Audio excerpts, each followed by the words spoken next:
So,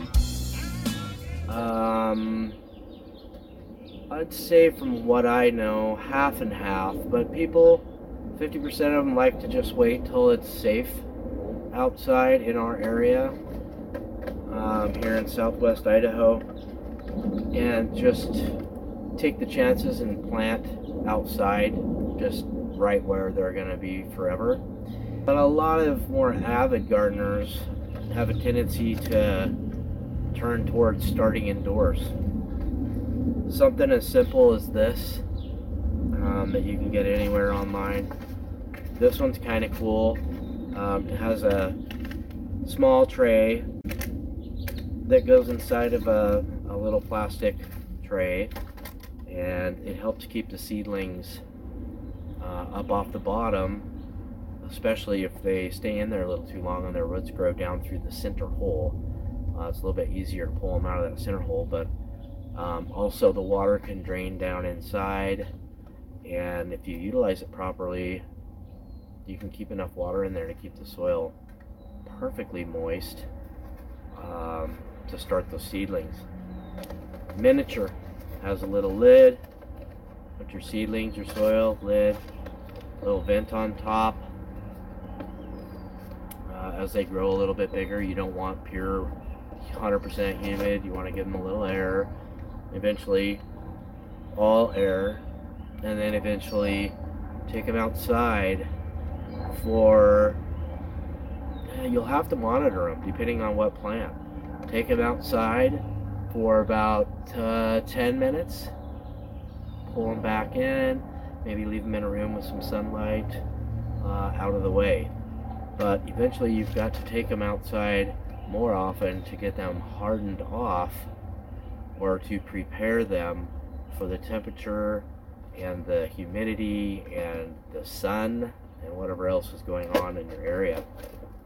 That's an option. You can go old school.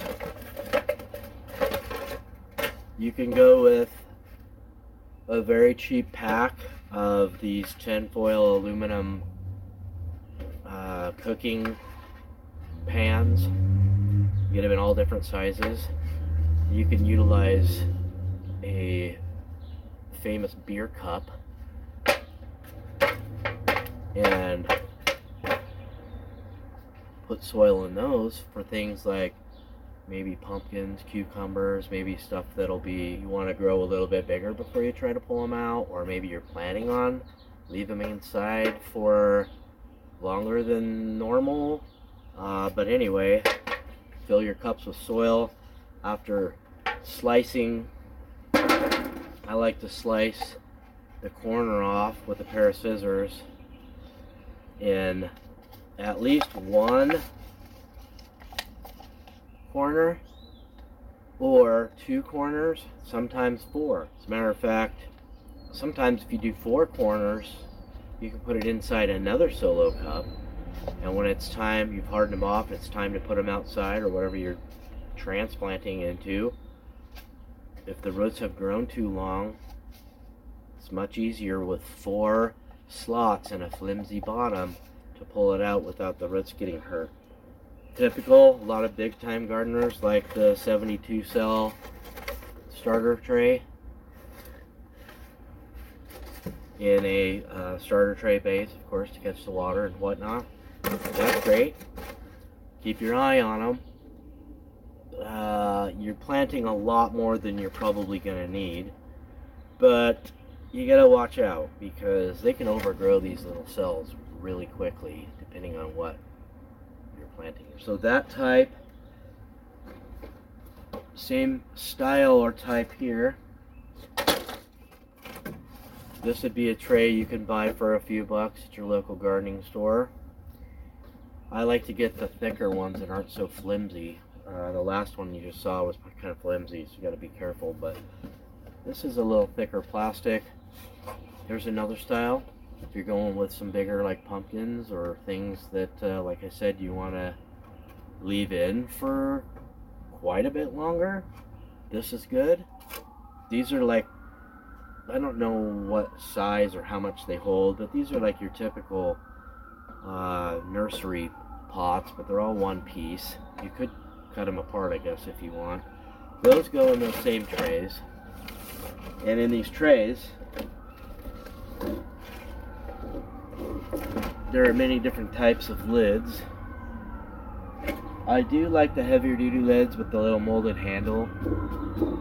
These are a little harder to take off. You gotta kind of squish them. They've got vents on top, vents on the sides.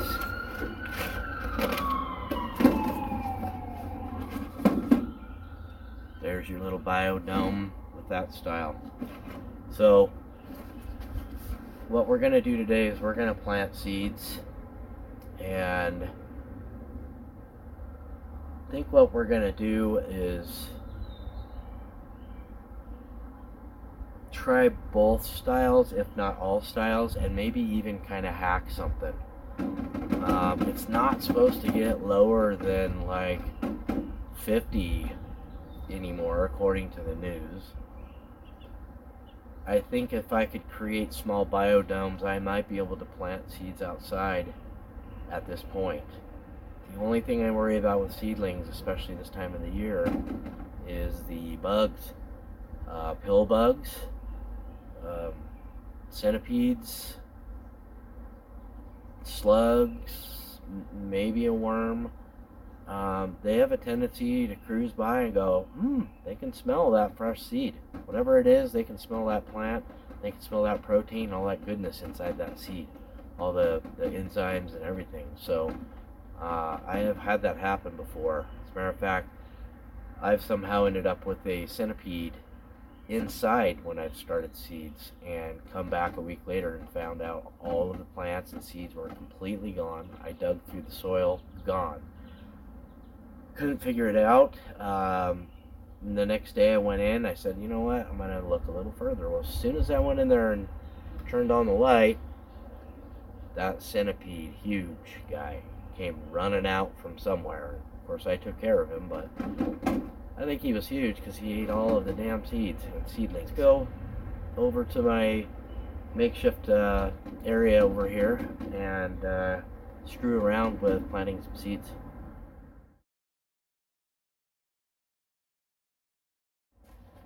Alright, let's get started. So, I'm going to be using some Azos Mycorrhizae, the fungus that helps the roots. Root-wise Microbe Complete, it's good stuff. It does the same, but has about 1 million more things that are good in it. Microbes and soil to root relationship. That, we're going to be using some biocatalyst from Rootwise. It's an enzyme elixir, so it basically adds a whole bunch of beneficial bacteria, yeast, fungi, all kinds of good stuff. This is basically kind of like your LAB from the Korean world of farming and making stuff, which I'm doing. I haven't made videos yet because I'm not quite perfectly successful, but the first batch was successful, and I've got a few people trying it that now there's other people want to buy it, so that's good.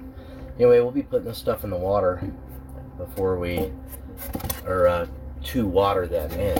So first, let's go over our list that we made last week. Our map of our garden. It's sitting like this, but so this earlier this week, or last week I should say, I planted all of the radishes already. They don't mind cold before popping. Come to find out, they weren't the type of radish I thought. They're daikon radishes, so I'm good with that. As a matter of fact, I've grown them before just for soil health, but I've actually cut and eaten them. They're hot. They're also sweet, and they've got a pink inside with a white outer shell, so it's kind of cool. So I'm going to mark radishes off. I've got the dill in all areas already planted at the same time. And let's see, anything else? No, I think that's it. So we're going to mark that off the map so we don't forget. And I did not put them in the corn box. I put some of them in there like we were going to, but I also put a bunch in what I call box 4, kind of back in here, actually in here. So they'll grow right along with anything else. They're a root crop, so as long as I'm not growing any roots in here, we'll be good. This is a very makeshift bench I made out of some of the spare wood from building the boxes. I was going to build 2 more boxes that were 4x4 by 3, so I never got to it. I will eventually, as this garden progresses and grows and changes. I'll do it, but for now, not. So I've screwed some stuff together with random things as the bottom of an old pallet. So put dirt in here. I'm using the Build a Soil mix 3.0 Build a Soil.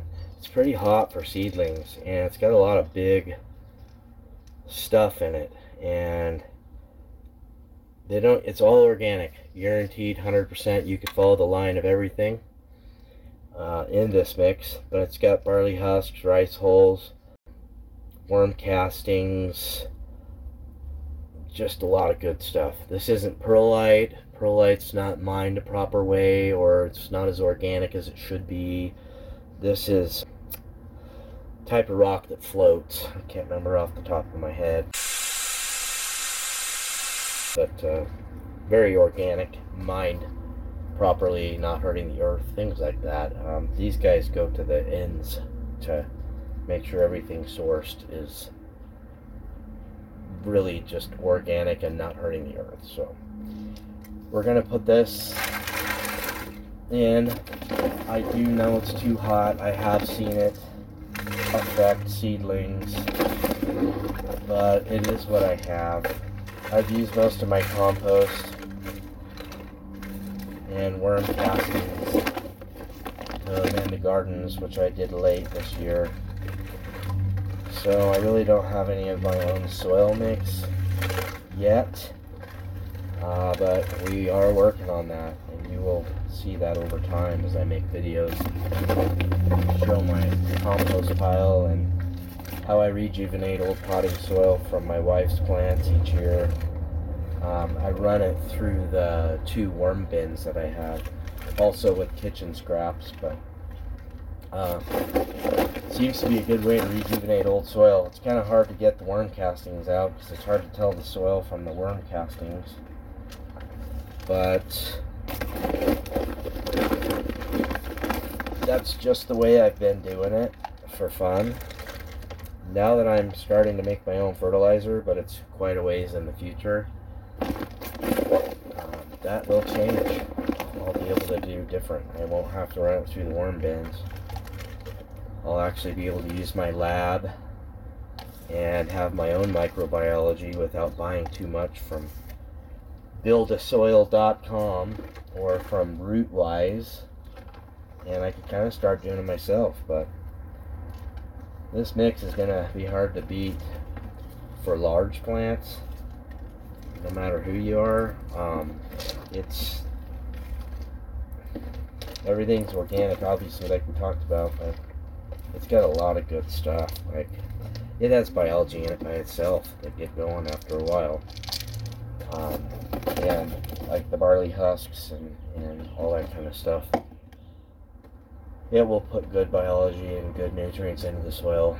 Also, this soil is actually made to run an annual plant that flowers or vegetates and then makes a vegetable in a decent size pot, like an earth box, for a whole season, 8-9 months, depending on its feeding and what plant it is. But you almost don't have to amend this at all for most crops.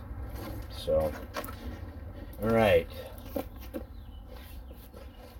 get in our seed.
I have put these, this is the weird idea I thought I'd have.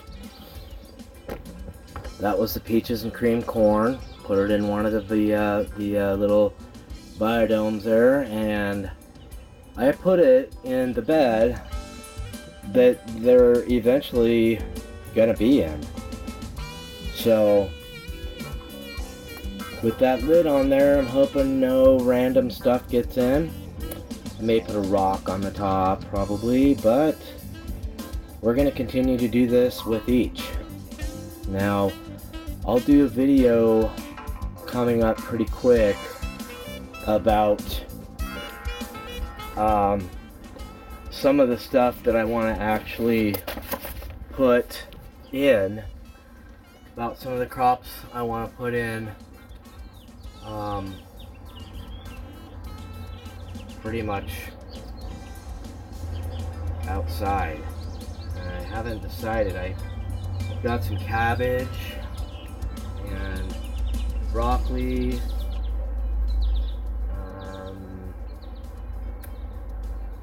other random stuff, I don't know real quickly, but oh, watermelon, which we've got exciting watermelon. I told you about the seeds last week.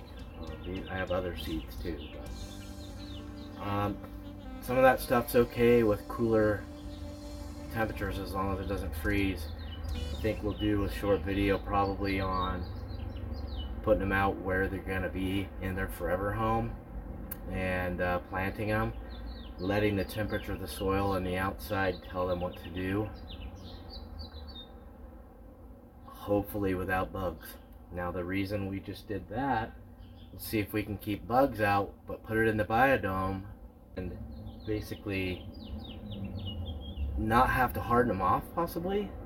You know, we'll have to take the dome on and off here and there a couple times before we actually leave it, but we'll see how that works. And we're going to try it with cucumbers in this one here.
Little progress, as you can see. We've got the two different kinds of cucumbers in their forever home.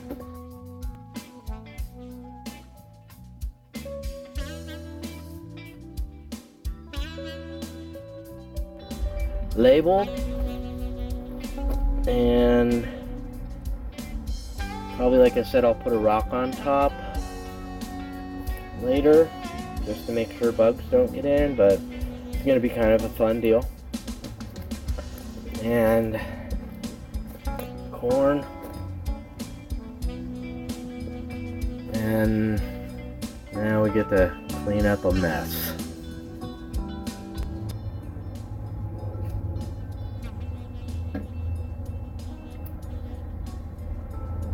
Well, as you can see, we're done. And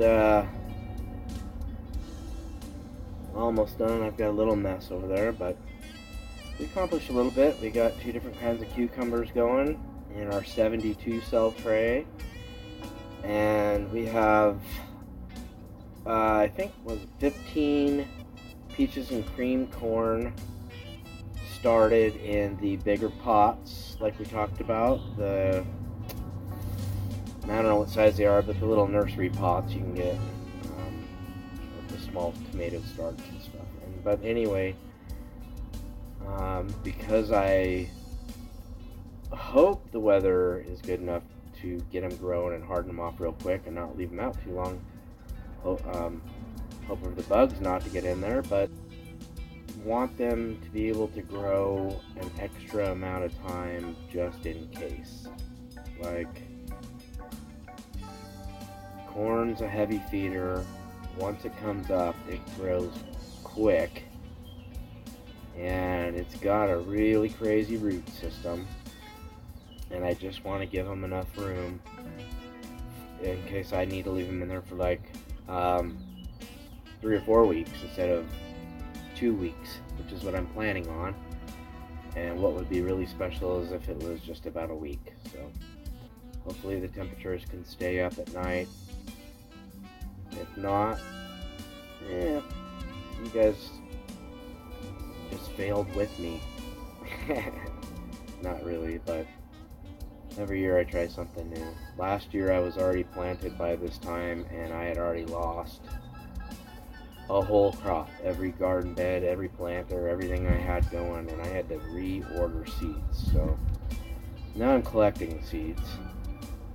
So even if something like that happens, I won't have to reorder as many. But that's pretty much it for today. I think tomorrow we'll probably put out the crops we talked about a second ago, broccoli and whatever else, and it's okay. The ground, I know, is not going to freeze solid. I'm not worried about the ground. It's just the temperature of the soil and or the amount of sun or warmth or not warmth that the seedlings are going to pop up and seed. In a biodome, they're going to pop up and see perfectness, but just out in the weather, they got to deal with some stuff right off the bat. So anyways, cheers. It's 5 o'clock somewhere, and if it ain't, who cares? But make sure you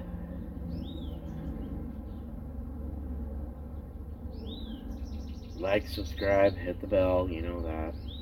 It does help. And it kind of makes me happy when I see how many people have viewed compared to how many people click like. So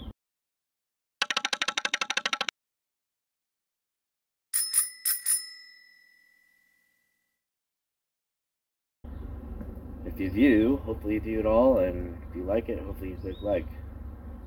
I'm not gonna, next week I'm gonna start not saying that probably, but anyway, I'm gonna finish the rest of this beautiful partly cloudy day and sit in my garden and enjoy it as I look up and I see a bird at like 5,000 feet, it seems like. Why don't I show you?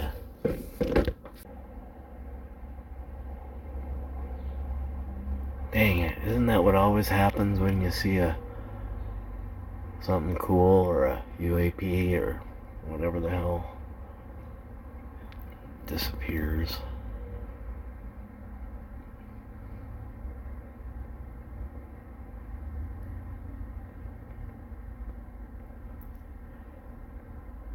Man, did we just witness something fall out of the sky? That was weird.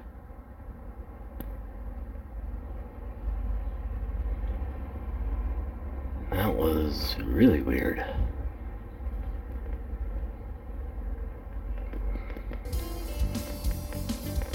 Well, anyway, the clouds are beautiful, but I see your drone bird UAV. I'll try to record it. Thanks, guys. I'm out.